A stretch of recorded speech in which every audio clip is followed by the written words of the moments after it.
Kathmandu, September 8, 2025.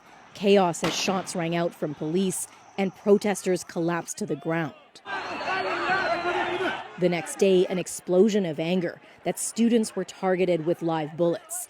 Nepal's capital left burning, the government overthrown in less than 48 hours. Now, 6 months later, you can see how calm the streets are in front of this palace still being reconstructed as the country prepares to vote for a new government. More than 70 people, many of them student protesters, died in the uprising. The trigger was a social media ban, but the demonstrations quickly tapped into widespread rage against the country's weak economy and rampant corruption and nepotism among Nepal's political elite. So the main question for many here is, Nepal's Gen Z protesters fought so hard for change, but will they get it? See, the old guard is very much present in this election. It's a battle between a longtime political heavyweight and his young challenger. KP Sharma Oli, prime minister 4 times already, was chased from power last September, and yet he's campaigning again. Appealing to small groups of supporters in his stronghold in eastern Nepal. Our comrade KP gave us roads and development, this longtime supporter says. He's struggled for us. The Gen Z protesters will not build up our country. We have to help KP Oli win, this man says. We only trust him, not the other one.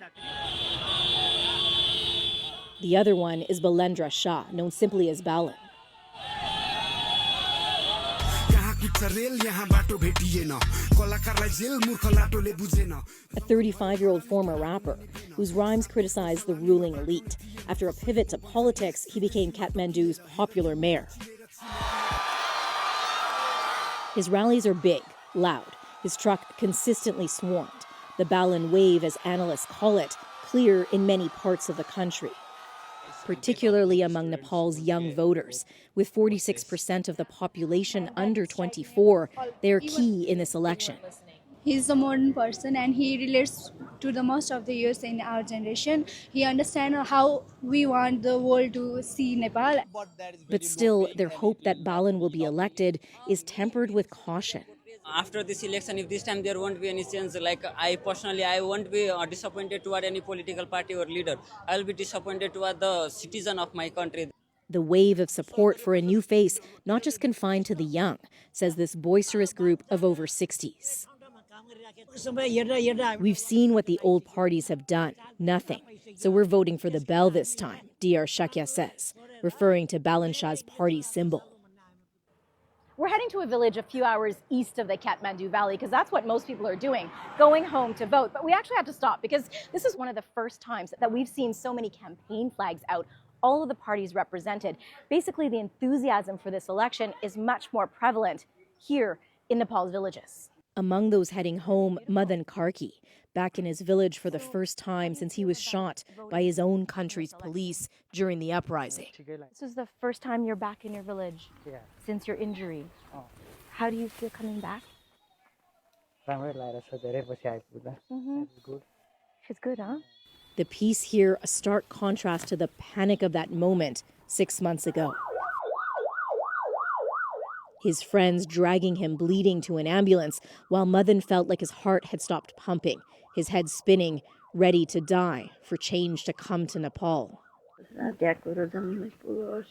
His family showers him with love, anxious to hear about his injuries. The hand that still burns with pain and can't hold any weight after his nerves were permanently damaged by a bullet wound.